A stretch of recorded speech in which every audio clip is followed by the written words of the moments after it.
Bhavnagar Ahmedabad highway પર ગમખ્વાર અકસ્માતની ઘટના સર્જાઈ છે। ઓવરસ્પીડમાં આવતા ટ્રકે 7 પદયાત્રીને કચડ્યા છે। જી હા, અવારનવાર અકસ્માતના બનાવોમાં સતત વધારો જોવા મળ્યો છે। ઘટનામાં પિતા પુત્ર સહિત 3 પદયાત્રીના મોત નીપજ્યા છે। ખેડાનો સંઘ પગપાળા રાજપરા જઈ રહ્યો હતો। ઘટનાને પગલે ગામમાં શોકનું મોજું ફરી વળ્યું છે। ભાવનગર અમદાવાદ હાઈવે પર ગમખ્વાર અકસ્માતની આ ઘટના સામે આવી છે।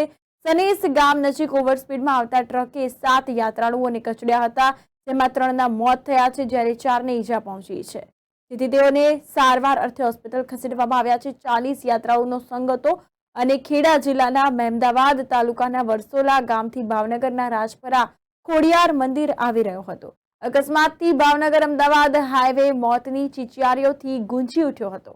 ભાવનગરના સનેસ ગામ નજીક ઓવરસ્પીડમાં આવતા ટ્રકે યાત્રાળુઓના સંઘને અડફેટે લીધો હતો। 7 યાત્રાળુઓને કચડી નાખતા 3ના મોત નીપજ્યા છે, જ્યારે 4ને ઈજા પહોંચી છે। અકસ્માત સર્જીને ટ્રક ચાલક વાહન લઈને ફરાર થઈ ચૂક્યો છે। આ દરમિયાન ઈજાગ્રસ્ત યાત્રાળુઓને 108 દ્વારા ભાવનગર સિવિલ હોસ્પિટલ ખાતે ખસેડવામાં આવ્યા છે।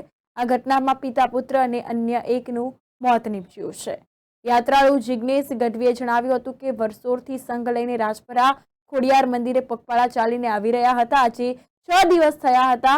ગણેશગઢથી આગળ આવતા ટ્રકવાળાએ અમારા 7 થી 8 માણસોને અડફેટે લીધા હતા। અમારા સંઘમાં 40 સભ્યો હતા। અમારા સંઘમાં 40 સભ્યોમાંથી મૃતકોમાં નામ વિજય ધીરુભાઈ ગઢવી, પ્રદીપભાઈ ચૌહાણ નામના 3 યાત્રાળુઓના મોત નીપજ્યા છે।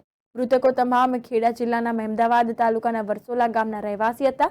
ઘટનાની પોલીસે વધુ સઘન તપાસ હાથ ધરી છે।